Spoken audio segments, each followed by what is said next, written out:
The financial forensics team said encrypted payroll files like this existed in every major city. But encrypted files don't usually contain your husband's biometric signature, alongside wire transfers coded to offshore accounts you never knew existed. I thought discovering James missing for 72 hours would be the worst moment of my marriage. I was catastrophically wrong. The real devastation came when I found his employee identification number, buried inside Hemisphere Global's confidential compensation ledger, a document reserved exclusively for operatives who exchange silence for wealth. His name appeared on line 47, nestled between a former intelligence officer and a corporate attorney whose Wikipedia page had been scrubbed clean. The payment column read $47,500. Frequency, weekly. Classification, Special Projects Division, Tier 3. Discretion Protocol. The world James and I had built together was modest but honest. We lived in Creston Falls, a second-tier city where ambition met affordability, where tech startups bloomed in converted warehouses, and young professionals pretended not to notice the old money. Watching from gated communities in the hills, our apartment overlooked the Meridian River, the kind of view that cost just enough to feel like an achievement. But there was another world operating above us, a world of reinforced glass towers with no company names displayed. Private aviation terminals where passengers boarded jets bearing only registration numbers.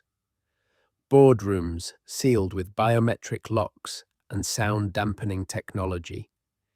Executive assistants trained to end phone calls with a single coded word.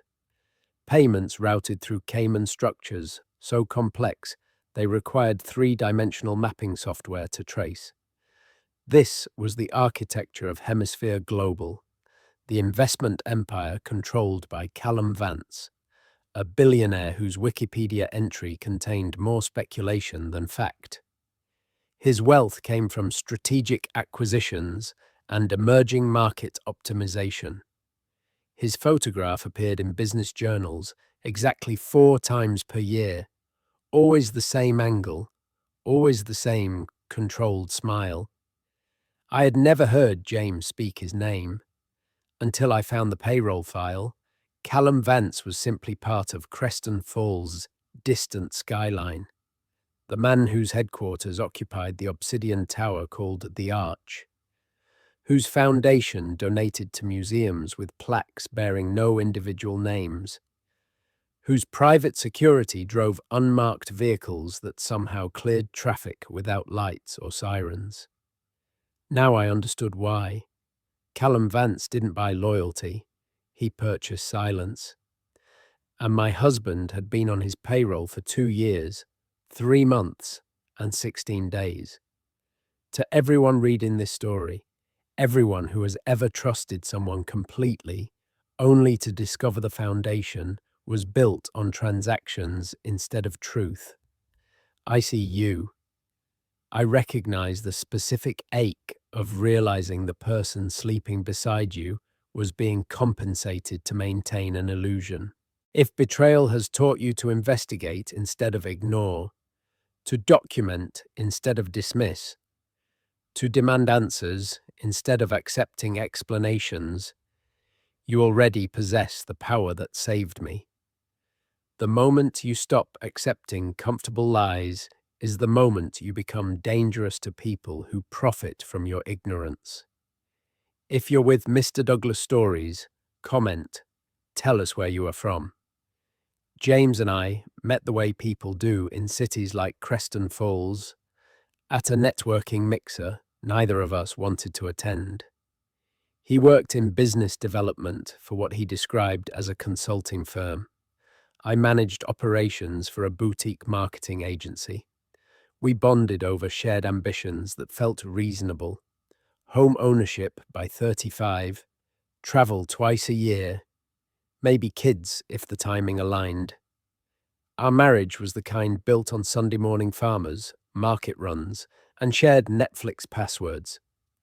James left for work at 7:15 each morning, his messenger bag containing a laptop I'd never seen him open at home. He returned around 6:30 smelling like the coffee shop near his office, a place called Grindstone where he claimed to take most of his afternoon calls.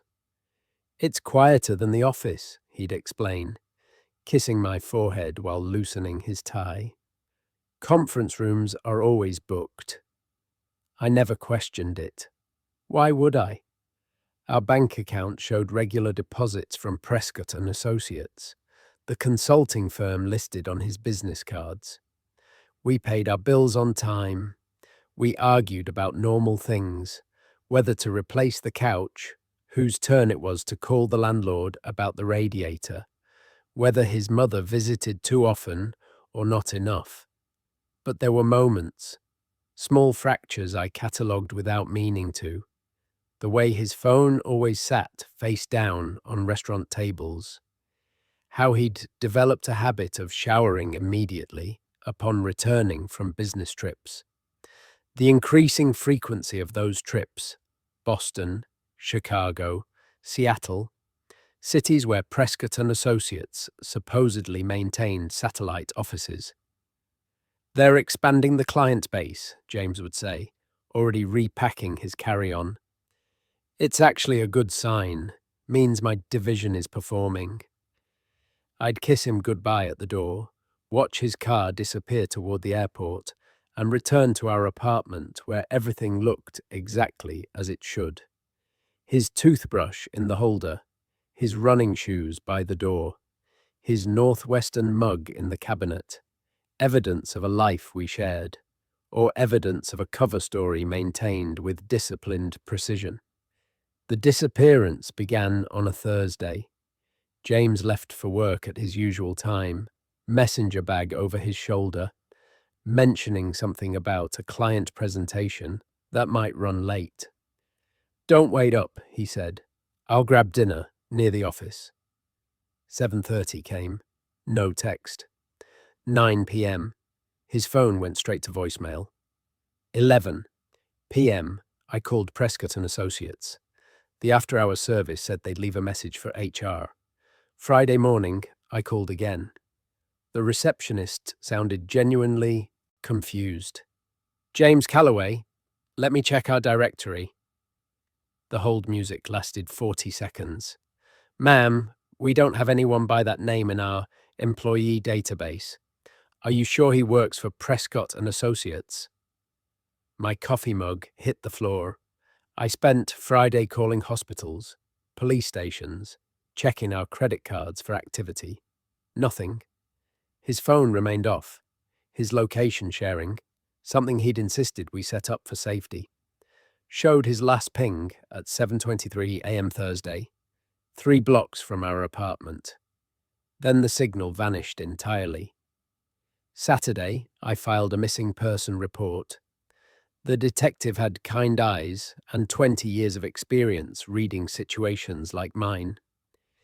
"Mrs. Calloway, in 90% of these cases, the missing person returns voluntarily within 72 hours.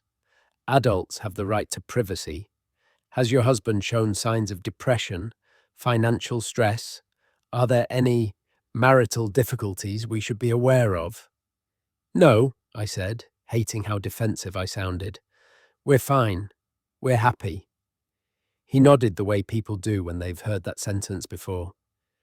"We'll make note of it. Call us immediately when he returns." When? Not if. Sunday morning at 4:17 a.m., I heard the apartment door open. James stood in the hallway, wearing the same clothes from Thursday. His face was pale, his eyes red-rimmed. He looked at me the way shipwreck survivors look at rescue helicopters, with relief and terror in equal measure. "I'm sorry," he whispered. "I'm so sorry. I can explain." But he didn't. Instead, he showered for 45 minutes. When he emerged, wrapped in steam and evasion, he told me he'd been at a mandatory corporate retreat that required full digital detox.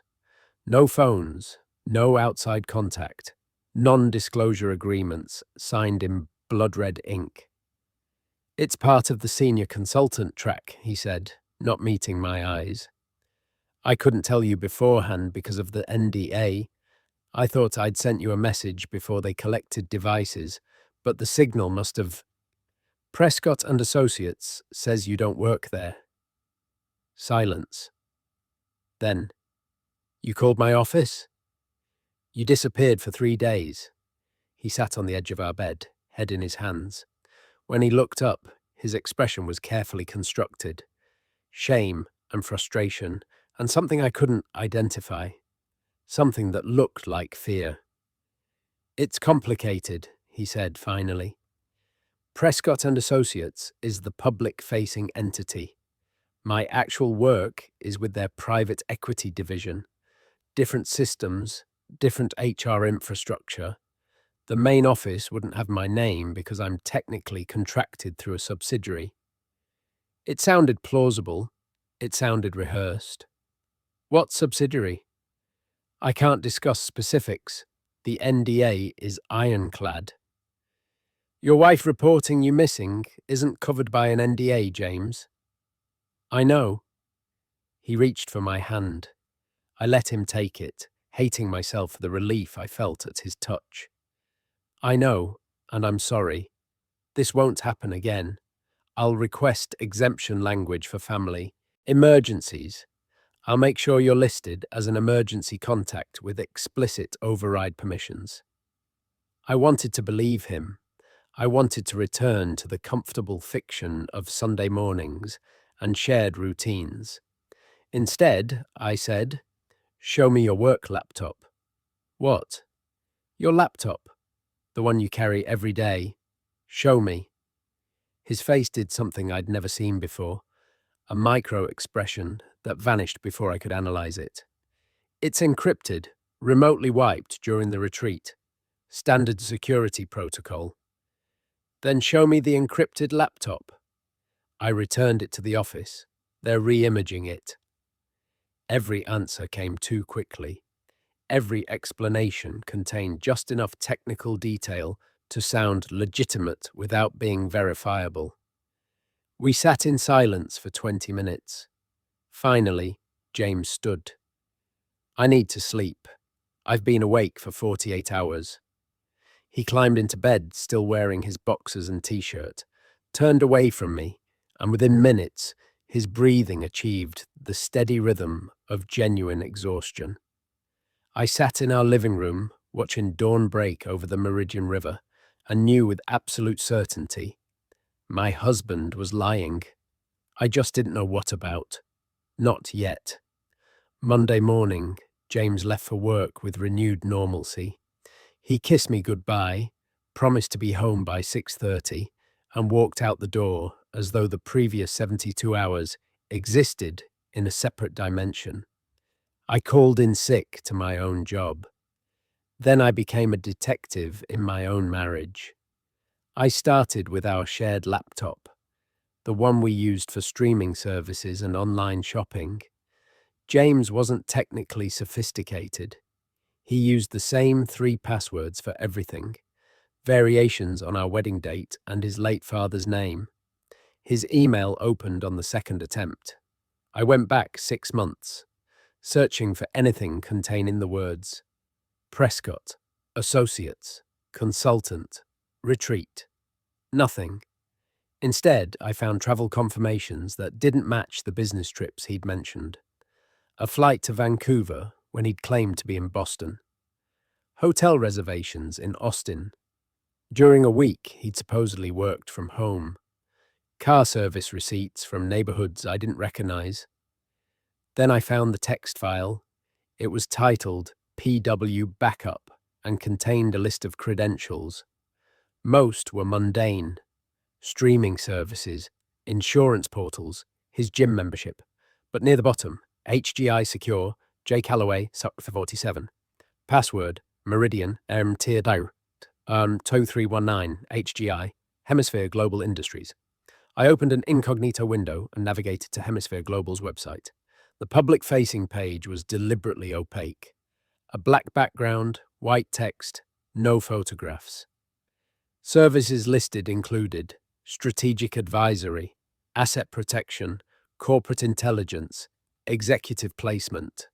Nothing about consulting, nothing about equity divisions. I clicked Employee Portal and entered James's credentials. The system accepted them. What I found behind that login would take me 6 hours to fully comprehend.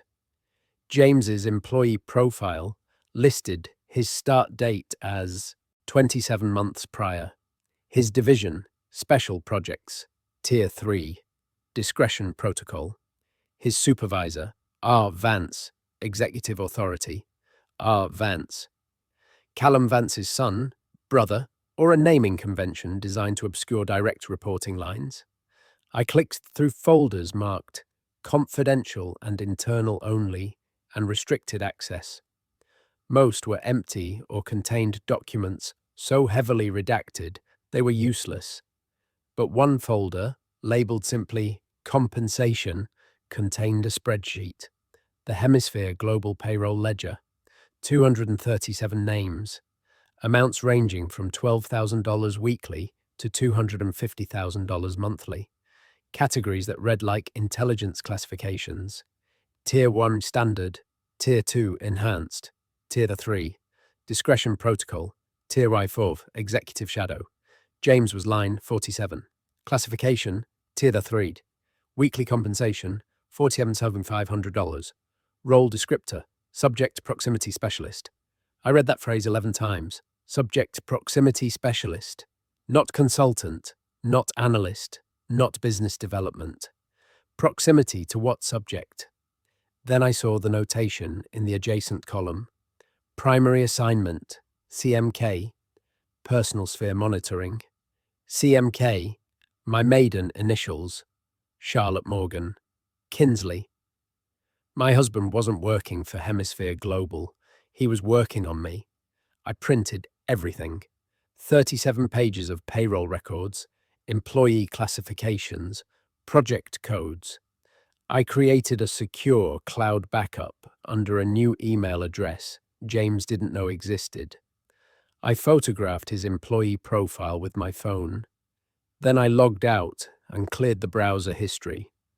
By the time James returned home at 6:45, I was sitting on the couch with a glass of wine and a documentary playing on television. "Hey," he said, dropping his messenger bag by the door. "How are you feeling? Still under the weather?" I wanted to throw the wine glass at his head. Instead, I smiled. "Much better, just needed a rest day." He kissed my forehead, the same gesture he'd performed thousands of times.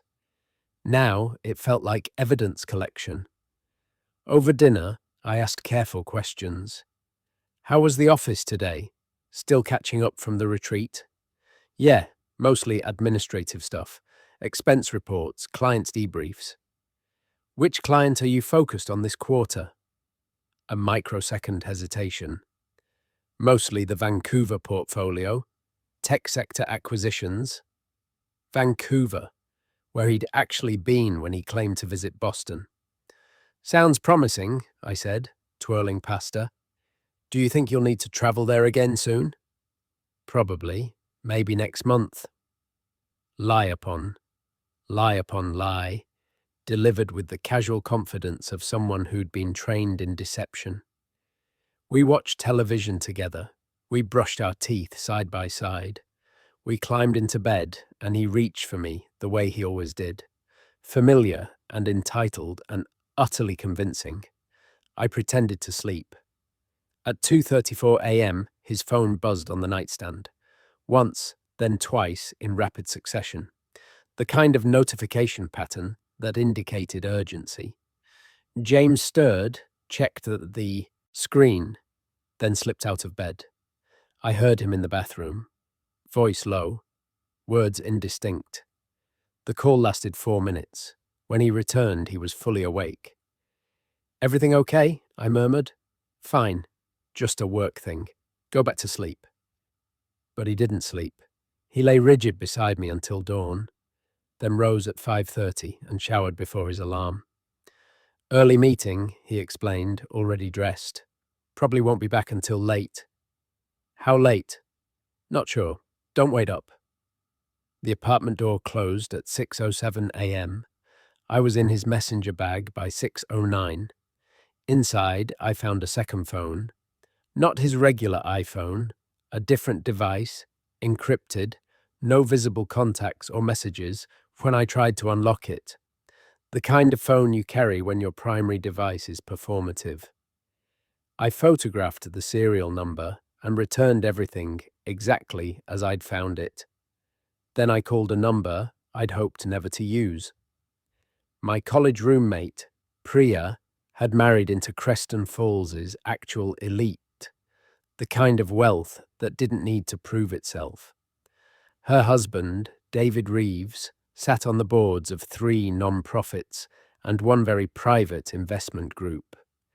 They lived in Belmont Heights, where property values started at $8 million and climbed from there. "Charlotte," Priya said when she answered, "it's been months. Are you okay?" "I need a favor, a potentially awkward favor." "Name it." "I need access to Hemisphere Global's inner circle. Social access, the kind where people drink expensive wine and forget their NDAs." Silence. Then, "What did James do?" "I can't explain yet. I just need to be in a room with people who actually know what Hemisphere Global does. People who work with Callum Vance." Priya's exhale came through clear. "David's firm is co-hosting a fundraiser Saturday night. The Arch Penthouse. Very exclusive, very expensive, very much Vance's territory. I can get you on the list. But Charlotte, if you're investigating your own husband, you need to be careful. These people don't appreciate curiosity." "I'll be invisible." "No one's invisible in that room, especially not when they're looking for something." Saturday evening, I put on the one truly elegant dress I owned, a midnight blue column dress I'd bought for a friend's wedding. I borrowed diamond earrings from Priya. I practiced my smile in the mirror until it looked effortless. The Arch occupied Creston Falls's financial district, like a blade cutting skyward. Black glass, brutal angles, no corporate signage. The penthouse occupied floors 48 through 50. Security screened guests in the lobby, names verified against a digital list. Phones surrendered to locked pouches. "Security protocol," the guard explained. "You'll receive your device when you exit." I handed over my phone, accepted the claim ticket, and stepped into an elevator lined with charcoal suede. The doors opened onto wealth so profound it became abstract. Floor-to-ceiling windows overlooking the city. Art that belonged in museums hung with deliberate casualness. Waitstaff moving like shadows. Guests wearing watches that cost more than my annual salary. And everywhere, the sense of transaction. Conversations that looked social but functioned as negotiations. Laughter that served strategic purposes. Priya found me near the catering table. "David's talking to someone from Vance's acquisition team. Stay close. Listen more than you speak. And for God's sake, don't mention James." I nodded, accepting champagne I didn't intend to drink. The evening progressed in careful circles. I positioned myself near clusters of men discussing operational efficiency and asset integration. I learned to decode their language. Non-traditional staffing solutions meant employees who didn't appear on public records. Comprehensive background integration meant creating entire false histories. Subject-adjacent placement meant embedding operatives near specific targets. Near me. Around 10 p.m., the crowd shifted toward the eastern windows, where someone had dimmed the lights. A man emerged from a private elevator, late 60s, silver hair, wearing a suit that probably cost $15,000. Callum Vance. He didn't speak loudly. He didn't need to. The room oriented toward him like iron filings to a magnet. "Thank you all for supporting the Creston Falls Futures Foundation," he said, voice smooth and utterly controlled. "Your generosity ensures our city continues attracting the talent and innovation that defines us." Polite applause. Then his eyes swept the room with the casual precision of someone trained to catalogue faces. They stopped on me. For exactly 3 seconds, Callum Vance looked directly at me with an expression I couldn't decode. Then he smiled, nodded fractionally, and turned to continue his remarks. Priya grabbed my elbow. "We need to leave. Now." "What? Why?" "Because he knows exactly who you are, and if he knows, everyone in this room is about to know." We made it to the elevator before a man in a black suit intercepted us. "Ms. Calloway?" His voice was polite. His posture was not. "Mr. Vance would appreciate a brief word before you depart." "I really need to—" "It wasn't a request." Callum Vance's private office occupied the 50th floor. No windows, just screens displaying data streams I couldn't interpret. The furniture was minimal. A desk, 3 chairs, an abstract sculpture that might have been a Henry Moore original. Vance sat behind his desk, fingers steepled. "Mrs. Calloway, Charlotte, if I may, your presence tonight was unexpected." "I was invited." "By Priya Reeves, yes, David's wife. I approved their addition to the guest list personally." He smiled without warmth. "I approve everything that happens in my buildings." I forced myself to meet his eyes. "Is there something I can help you with, Mr. Vance?" An interesting question. I believe the more relevant question is, what are you looking for? "I'm not looking for anything." "You accessed your husband's employee portal 4 days ago. You printed confidential payroll documents. You created backup files using an unregistered email address." He said this casually, reciting facts. "So I'll ask again. What are you looking for?" My throat closed. Vance leaned forward fractionally. "James is a valuable asset. His work requires discretion, dedication, and a specific kind of emotional compartmentalization. When we recruited him, we conducted extensive due diligence, including comprehensive analysis of his personal relationships. You were considered acceptable risk. Acceptable risk. Low curiosity, high trust, moderate intelligence but limited initiative. You fit the profile of someone who wouldn't ask difficult questions." He paused. "We were incorrect." "What is James actually doing?" "Maintaining proximity to you, documenting your routines, reporting on your activities, your relationships, your psychological state." The room tilted. "Why?" "Because you're connected to something I need to understand. Or you will be, or you were." Vance's expression remained neutral. "My analysts track probability chains across thousands of variables. Your name appeared in 3 separate predictive models as a potential vector for information leakage related to a corporate acquisition I'm pursuing." "I don't know anything about your acquisitions." "Not consciously, no. But you worked at Morrison and Pike Marketing for 4 years before joining your current firm. Morrison and Pike was acquired by Trellis Industries 6 months ago. Trellis Industries is currently in confidential merger negotiations with one of my competitors. Your former supervisor, Catherine Morrison, maintained extensive personal files on all employees. Files that include information about client preferences, internal communications, strategic discussions." I thought of Catherine. Brilliant, paranoid Catherine who kept backup drives of everything and trusted no one. You think I have access to Catherine's files? I think you might. I think your former colleagues might share information. With you, they wouldn't share with official channels. I think you represent a potential intelligence asset. He stood. So I placed James in your life to monitor that potential. We've been married for 4 years. Yes, I recruited him during your engagement. The promotion he received, the salary increase that allowed you to upgrade apartments, the financial stability that made marriage feel viable, those were my investments. My hands were shaking. Does he love me at all? Does that matter?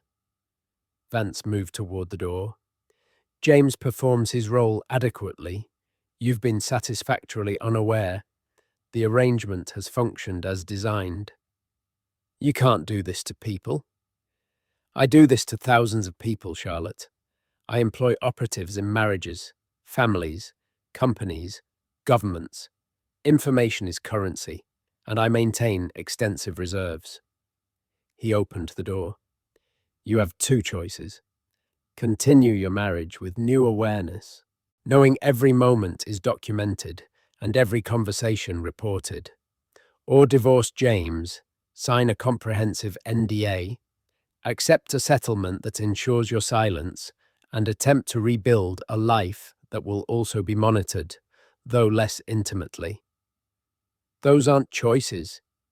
No, Vance agreed. They're consequences. You chose to investigate. Now you live with what you discovered.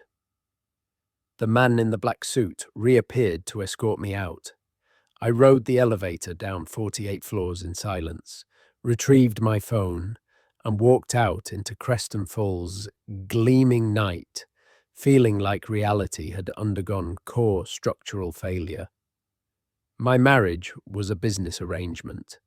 My husband was an employee. My life was a subject file in someone's corporate intelligence database, and I had no idea what to do about any of it. I didn't go home. Instead, I checked into a hotel using cash and a credit card James didn't know existed, a business account I'd maintained from freelance work, kept separate for reasons I'd justified as financial independence, but now recognized as instinct. The room was generic. Beige walls, sanitized surfaces, the kind of anonymous space where people hide when their lives collapse. I sat on the bed and opened my laptop. The payroll documents were still there in my secure cloud account. I expanded my search, looking for patterns in the names I'd seen, cross-referencing them against LinkedIn profiles, news articles, public records. Line 12, Jennifer Torres, listed as Subject Proximity Specialist. Her LinkedIn said she worked in HR for a pharmaceutical company. Her Facebook showed a husband, 2 kids, suburban life in Westdale. I found her husband's profile, mid-level manager at the same pharmaceutical company where Jennifer supposedly worked. His employment started 7 months before their wedding. The pattern repeated. Line 19, Michael Chen, married to Amanda Wu, senior analyst at Fortress Financial, one of Hemisphere Global's documented competitors. Michael's job history showed 6 months at Fortress in client relations before transferring to a nebulous strategic partnerships role. Line 23, Robert Kumar. His wife, Lisa Kumar, served on the Creston Falls Planning Commission. Robert worked for a government relations consultancy that didn't appear to have any actual clients. Hemisphere Global had embedded operatives in marriages across the city. James wasn't unique, he was mass-produced. I was part of an intelligence infrastructure, so vast it functioned like weather, invisible until you learned to read the patterns. My phone buzzed. James. Where are you? You said you were having dinner with Priya. But her husband just called asking if we wanted to grab brunch tomorrow. Are you okay? His voice carried perfect concern.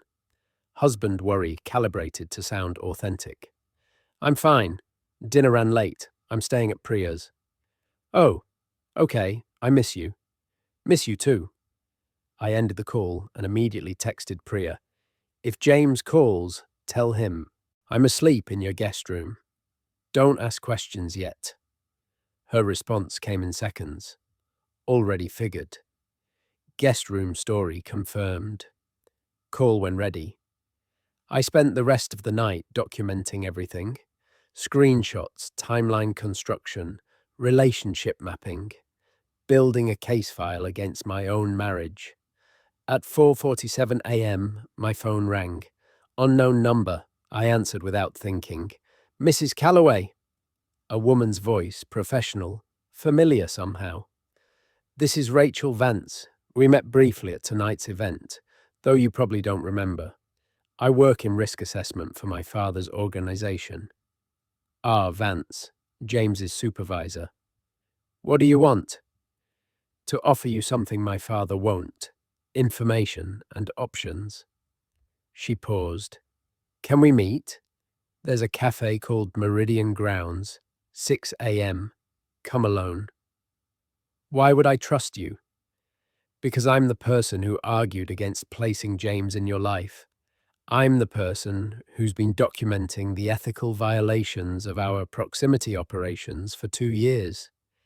And I'm the person who can help you destroy this program from the inside, if you're willing to take the risk. The call ended. I sat in that hotel room, weighing possibilities. This could be a trap. It could be another layer of manipulation. It could be Callum Vance testing my response patterns, or it could be genuine. At 5:43 a.m., I left the hotel. Meridian Grounds occupied a corner near the river, the kind of place that opened early for fishermen and insomniacs. Rachel Vance sat in the back corner, wearing jeans and a sweater, looking nothing like someone who belonged to a billionaire dynasty. She was maybe 35, with her father's sharp features and none of his calculated warmth. You came, she said as I sat down. I'm listening. Rachel slid a folder across the table. That's everything I've compiled on Project Proximity. 237 active operatives, 43 marriages, 194 embedded relationships, romantic partners, close friends, mentors, therapists. The program started 8 years ago as a pilot. It's now Hemisphere Global's primary intelligence gathering mechanism. I opened the folder. Spreadsheets, photographs, organizational charts. Why are you showing me this? Because I joined my father's company, believing we did strategic consulting, corporate analysis, market research. Instead, I found myself managing a domestic espionage program that treats people like data points. Her jaw tightened. I've tried to shut it down internally. I've presented ethical analyses, legal risk assessments, projected reputational damage. My father doesn't care.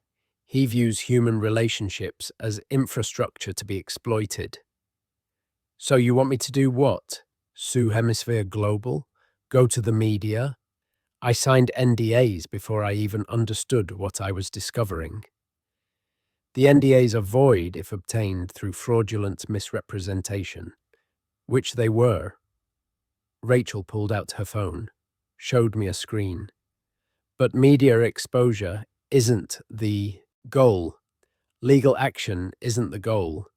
What I need is someone with standing to file an internal whistleblower complaint that triggers our corporate governance protocols. I don't work for Hemisphere Global. No, but you're married to an employee, and under our employee code of conduct, which James signed, spousal notification is required for any assignment that involves active monitoring of the employee's own family members. James never disclosed his assignment to you. That's a terminable violation. You want me to get James fired. I want you to file a complaint that opens an internal investigation. Once that investigation is active, I can introduce the full scope of Project Proximity into the record. Our board of directors doesn't know this program exists. My father operates it through subsidiary funding channels. When they find out we've been running a mass surveillance operation that creates fraudulent marriages and violates federal wiretapping laws, they'll have to shut it down. I studied her face. What's in this for you? Redemption, a company I can work for without needing 3 drinks to fall asleep, a chance to stop being complicit. She met my eyes. And honestly, I'm tired of watching women like you get destroyed because my father views emotional connection as a weakness to exploit. If I do this, James loses his job. Our marriage ends. My life becomes a legal battlefield. Yes. And you get to be the hero who saves Daddy's company from itself? Rachel didn't flinch. I get to stop enabling abuse. You get to burn down the program that turned your marriage into a business transaction. We both get to sleep at night. I looked at the folder, at the names and faces of people living the same lie I'd been living. What do I have to do? Rachel's plan was surgical. First, document everything. She'd provide me with secure access to Hemisphere Global's internal servers. Real access, not the limited employee portal James used. I'd download every file related to Project Proximity, every communication, every payment record. Second, record James. Get him to admit on tape what his actual role was. Rachel would provide a device that looked like a regular pen, but captured broadcast quality audio. Third, file the formal complaint through Hemisphere Global's ethics hotline. Rachel had already prepared the documentation. I just needed to submit it under my name. Fourth, survive the aftermath. My father will come after you, Rachel warned. He'll use every legal mechanism available. He'll try to paint you as unstable, vindictive, financially motivated. He'll leak details of your personal life to make you seem unreliable. I don't care. You will when your face is on the news and strangers are analyzing your credibility online. Then I'll deal with it. Rachel nodded slowly. Okay, let's begin. I returned home Sunday afternoon. James was sitting on the couch, laptop open, looking relieved and suspicious in equal measure. Where were you? Priya said you left her place hours ago. I needed to think. About what? I set down my bag, activated the recording pen in my pocket. About us, about your job, about what you actually do for Hemisphere Global. His expression shifted through 3 distinct phases: confusion, calculation, decision. He chose denial. I told you, I work in consulting, private equity division. Why are you fixating on this? Because I know, James. I accessed your employee portal. I saw the payroll records. I know you're a subject proximity specialist assigned to monitor me. Silence. Then his face rearranged itself into something I'd never seen. Cold professionalism. Who told you to look? Does it matter? Yes, because if someone inside the company is leaking operational details, that's a security breach I need to report. Report to who? Your supervisor? Rachel Vance, who thinks this entire program is an ethical catastrophe. James stood. You need to stop talking. Right now. You're violating non-disclosure agreements you don't even understand. I understand that you married me as a job assignment. It's more complicated than that. Then explain it to me. Explain how you justified building a life with someone you were being paid to surveil. Explain how you... My voice broke despite my best efforts. How you could sleep next to me every night, knowing you were documenting my life like a research subject. James ran his hands through his hair. It started as an assignment. Yes, you were flagged as a potential information vector because of your connection to Morrison and Pike. I was hired to establish proximity, build rapport, monitor your communications. And then it became real. You became real. What we built together, that wasn't fake, Charlotte. The feelings were genuine. But you kept reporting. You kept taking the money. Because if I stopped, they'd just replace me with someone else. Someone who wouldn't care about you, who'd treat you like pure intelligence asset. At least, with me, you were... What? Protected? Cared for? You think I should be grateful you developed actual emotions while spying on me for a billionaire? I think you should understand that I tried to shield you from the worst of it. The things they wanted me to do.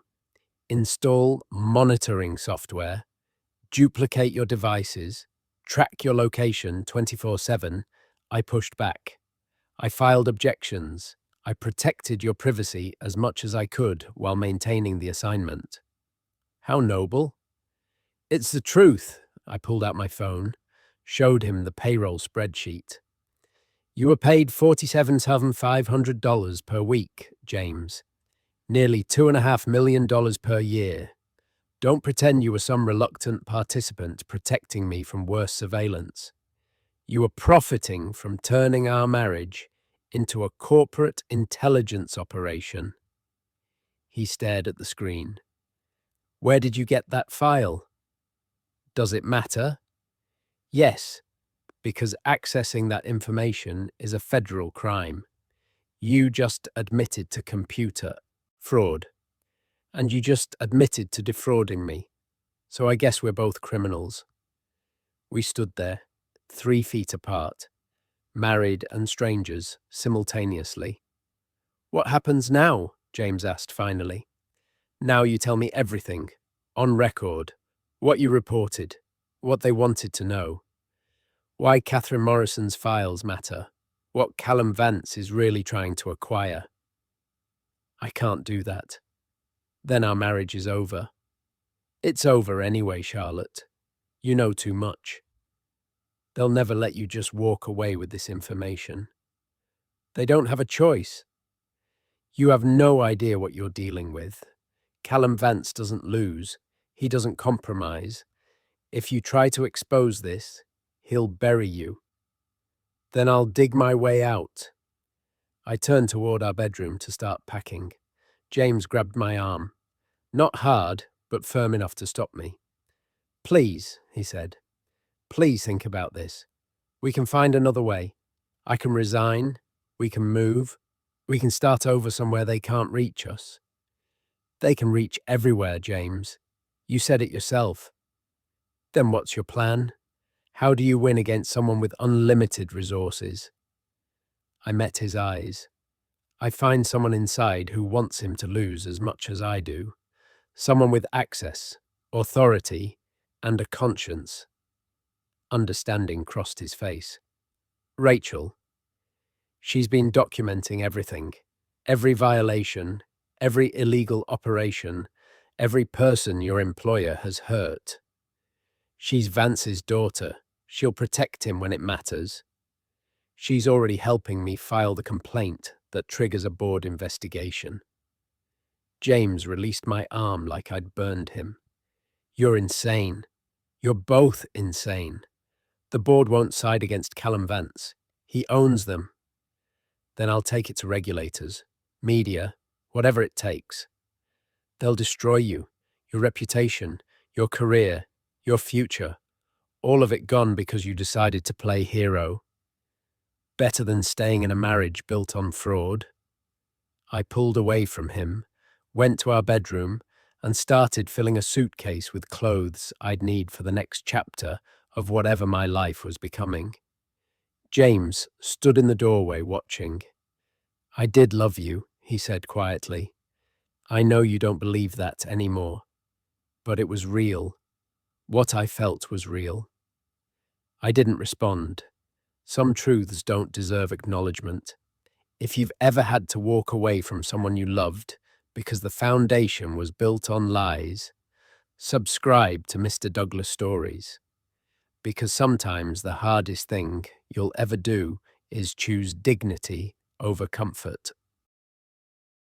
I moved into a corporate apartment Rachel arranged through one of Hemisphere Global's subsidiary housing networks, a strange kind of safety in enemy infrastructure.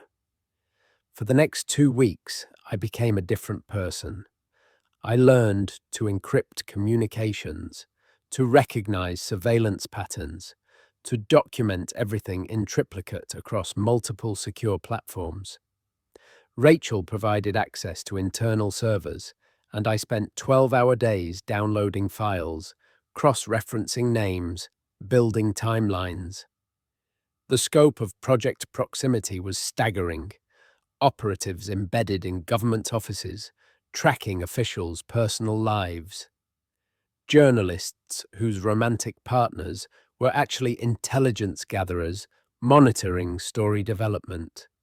Corporate executives whose spouses reported on merger discussions before they became public.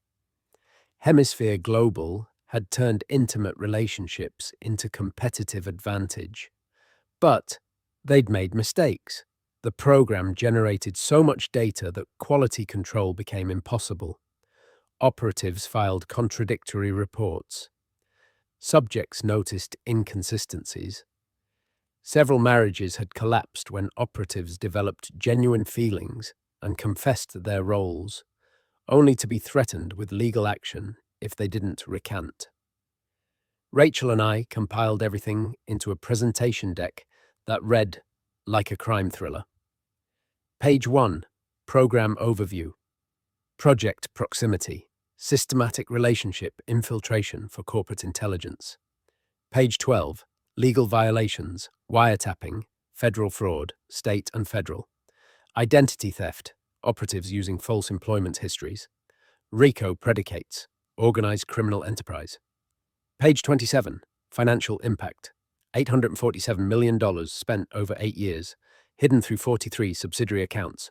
Board never approved or authorized funding. Page 34, Reputational Risk. Estimated liability, $2.3 billion in civil suits. Criminal prosecution exposure for senior leadership. Permanent damage to corporate reputation. On a Wednesday morning, I submitted the formal whistleblower complaint through Hemisphere Global's ethics hotline. By Wednesday afternoon, Callum Vance knew. The call came from an unknown number at 4:17 p.m. "Mrs. Calloway," Vance's voice was ice. "You've made a serious error in judgment. I've made a formal ethics complaint. That's my right under your employee code of conduct. You're not an employee. My husband is, and the code explicitly grants family members the right to report violations affecting their households." Silence. Then, "What do you want?" "I want Project Proximity shut down. I want every operative given the choice to disclose or resign. I want the subjects notified. I want full financial accounting of the program's costs. And I want immunity from any legal action you might consider taking against me." "You want me to dismantle a program I've spent 8 years building because it hurt your feelings?" "I want you to dismantle it because it's illegal and your board is going to discover it exists." Rachel's already scheduled a presentation for the next board meeting. They'll see everything: the violations, the costs, the liability exposure. "Rachel is my daughter. She'll do what I tell her." "Rachel is the executive who's been documenting your violations for 2 years. She'll do what's right."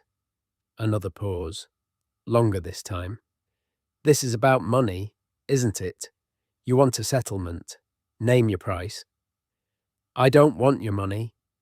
Everyone wants money. I want accountability. I want the people you've hurt to know the truth. And you're willing to destroy yourself in the process, because that's what will happen, Charlotte. I will fund legal teams that will dissect every moment of your life. I will ensure every embarrassing detail, every mistake, every questionable decision becomes public record. By the time I'm done, your name will be synonymous with instability and opportunism. Do it, I said, because every legal filing you make, every public attack, every attempt to discredit me will just prove that Project Proximity was real. You'll be funding my case.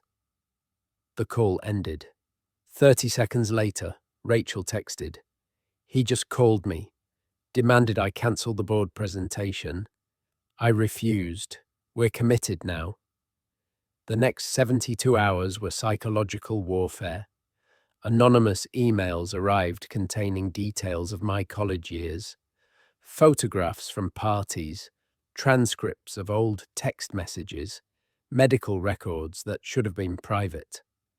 Someone leaked my name to a business journalist who started calling for comment on allegations of corporate espionage. James showed up at my apartment building. Security, arranged by Rachel, turned him away, but I watched from my window as he stood on the sidewalk looking up, phone in hand, probably reporting my exact location to whoever still employed him. Then came the legal filings. Hemisphere Global filed a civil suit alleging I'd accessed proprietary systems without authorization. Criminal referrals to federal prosecutors claiming computer fraud. Defamation claims for statements I'd made in the ethics complaint. Rachel's lawyers countered with everything we'd compiled. The case landed in front of Judge Morrison Hendricks, a federal magistrate known for two things: intolerance for corporate overreach and absolute discretion in sealed proceedings. He reviewed our evidence in camera, privately, with only attorneys present. Then he issued a temporary restraining order against Hemisphere Global, barring them from contacting me, continuing Project Proximity operations, or destroying any documents related to the program, pending further review. Vance's empire had been legally frozen. The board meeting happened on a Thursday at 2 p.m. Rachel presented for 90 minutes, walking through every detail of Project Proximity. The operatives, the subjects, the costs, the violations, the liability. I wasn't there. Rachel live-streamed the audio to my phone through an encrypted connection. I heard board members asking sharp questions. How long have you known about this program? Why wasn't the board informed during budget reviews? What exposure does this create for our legitimate business operations? Callum Vance attempted to defend it. This is competitive intelligence, standard practice in our industry. Every major firm employs similar methodologies. Not like this, one board member said. Not embedding operatives in marriages. Not surveilling private citizens who aren't party to any corporate relationship. The subjects have connections to potential connections, theoretical connections. You spent $847 million monitoring people based on algorithmic predictions that they might someday have access to information we might someday need. The vote was unanimous, immediate termination of Project Proximity, but the board stopped short of removing Vance as CEO. Instead, they appointed an independent monitor and required executive leadership changes. Rachel was promoted to Chief Compliance Officer with authority to reform intelligence operations. Vance remained in power, but constrained. It wasn't the complete victory I'd imagined, but it was enough. That evening, I received a final call from Callum Vance. You've won your moral victory, he said. Congratulations. You've disrupted a program that generated competitive advantage across 17 industries. You've cost my company nearly $1 billion in write-offs and settlements. You've damaged relationships we spent years building. Good. But you should understand something, Charlotte. Power doesn't disappear. It transforms. Project proximity is over, but I will always find ways to acquire the information I need. The methods will change. The results won't. Then I guess I'll be watching. And I'll be watching you. For the rest of your life, you'll wonder if the people around you are genuine or employed. You'll question every new relationship, every coincidence, every unexpected connection. You'll live in the same paranoia you've inflicted on me. The difference is, my paranoia will be justified. Vance left. Genuine amusement. You're more ruthless than I anticipated. If you ever want a job, call me. I could use someone with your investigative skills. Never. We'll see. Ambition has a way of evolving perspectives. He hung up. I sat in my apartment, temporary, anonymous, safe for now, and thought about what came next. 3 months later, I stood in a courtroom for the final divorce proceedings. James didn't contest anything. He signed the dissolution papers, accepted the terms Rachel's lawyers had negotiated. Clean break, mutual non-disparagement, sealed records regarding the circumstances. He looked smaller somehow, defeated. As we left the courthouse through separate exits, he caught my eye, one final time. I didn't acknowledge him. Some people don't deserve closure. The settlement started arriving 6 weeks after Hemisphere Global officially dissolved Project Proximity. 237 operatives were offered resignation packages with full severance if they disclosed their roles to their subjects. Most accepted. The subjects, including me, received financial compensation, counseling services, and legal support for any relationship consequences. The amounts varied based on duration and depth of infiltration. My settlement was $3.2 million. I donated half to organizations supporting fraud victims and used the rest to fund a non-profit focused on corporate accountability in surveillance operations. Priya helped me name it, the Proximity Project. Our mission: advocacy for people whose relationships have been weaponized by corporate intelligence operations.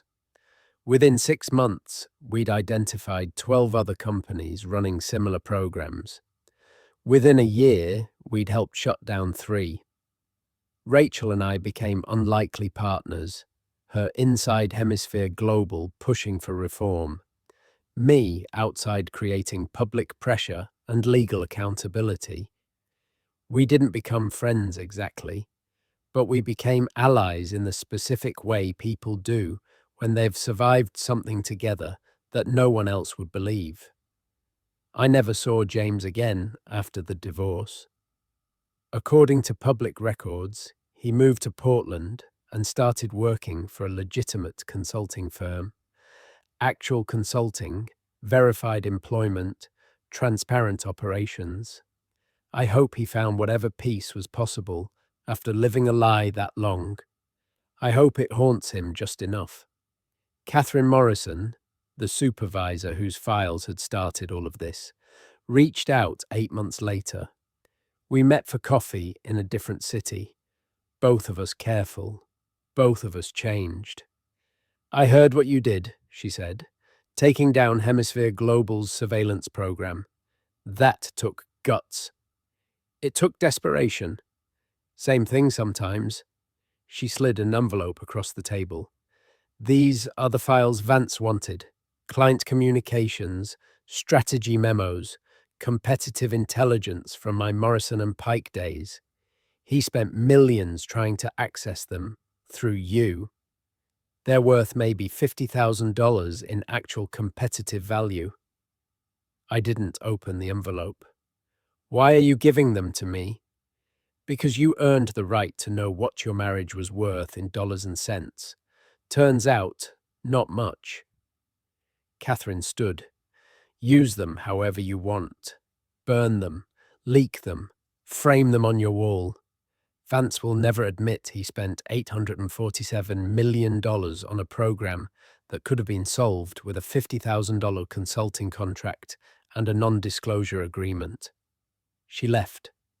I opened the envelope later that night, read through the files, mundane corporate communications, client preferences, strategic discussions that seemed significant at the time, but read as utterly ordinary in retrospect. This is what my marriage had been traded for. This is what Callum Vance had valued more than human connection. I burned the files in my apartment's fireplace and watched the smoke rise toward vents that carried away the evidence of corporate stupidity and human cost. 2 years after everything ended, I was invited to speak at a corporate ethics conference. The topic, personal relationships as corporate infrastructure. Why intimacy-based surveillance fails. I stood on stage in front of 300 compliance officers, general counsels, and ethics executives. I told them about project proximity, about the marriages built on assignments, about the specific cruelty of transforming love into transaction. During the Q&A, someone asked, "Do you regret investigating your husband?" I thought about it honestly. I regret that investigating was necessary. I regret living in a world where billion-dollar corporations think intimate relationships are just another asset class to exploit.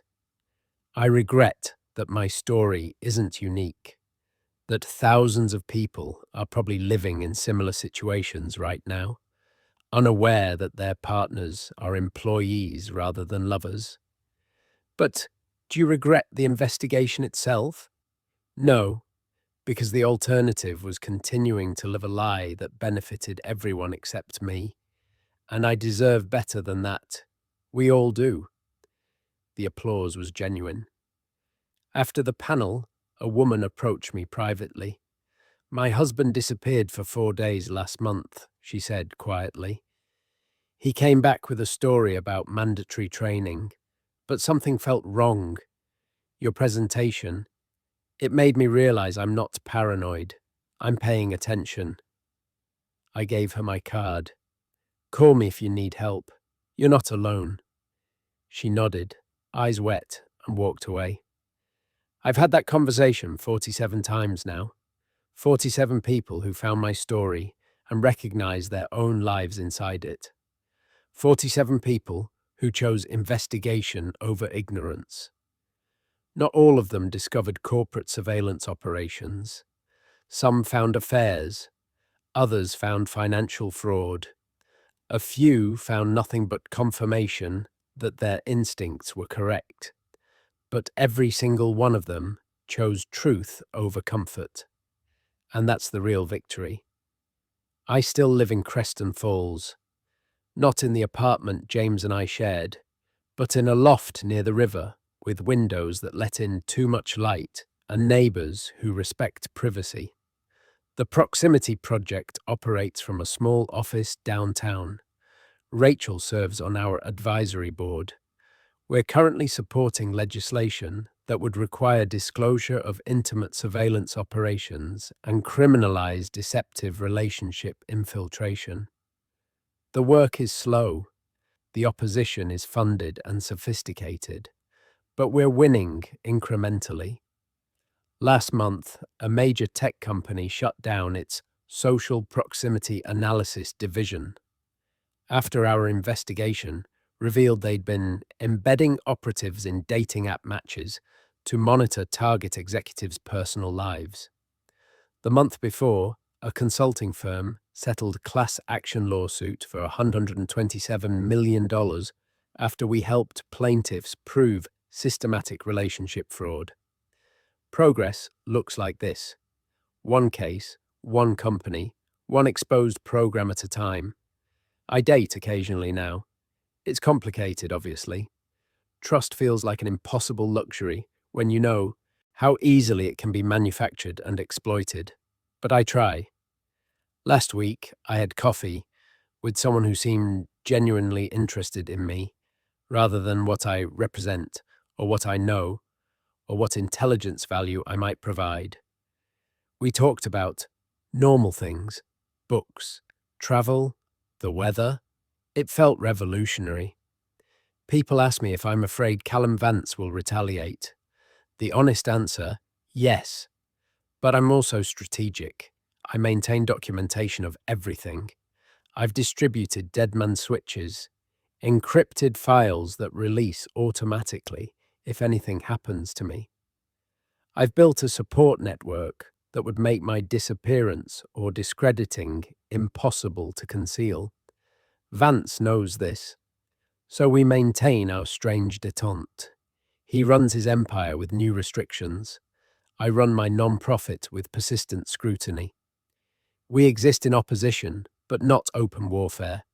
For now, that's enough. Sometimes I think about James, not with longing or regret, but with anthropological curiosity. What does it feel like to build a life with someone you're paid to monitor? Do the real emotions that developed make the initial deception better or worse? Can love that started as assignment ever become authentic? I'll never know. And honestly, I don't need to. His chapter of my life ended the moment I found his name on that payroll ledger. Everything since then has been mine alone. To everyone who has ever discovered that the person they trusted most was playing a role, performing a version of devotion while documenting your life for someone else's benefit, I see you.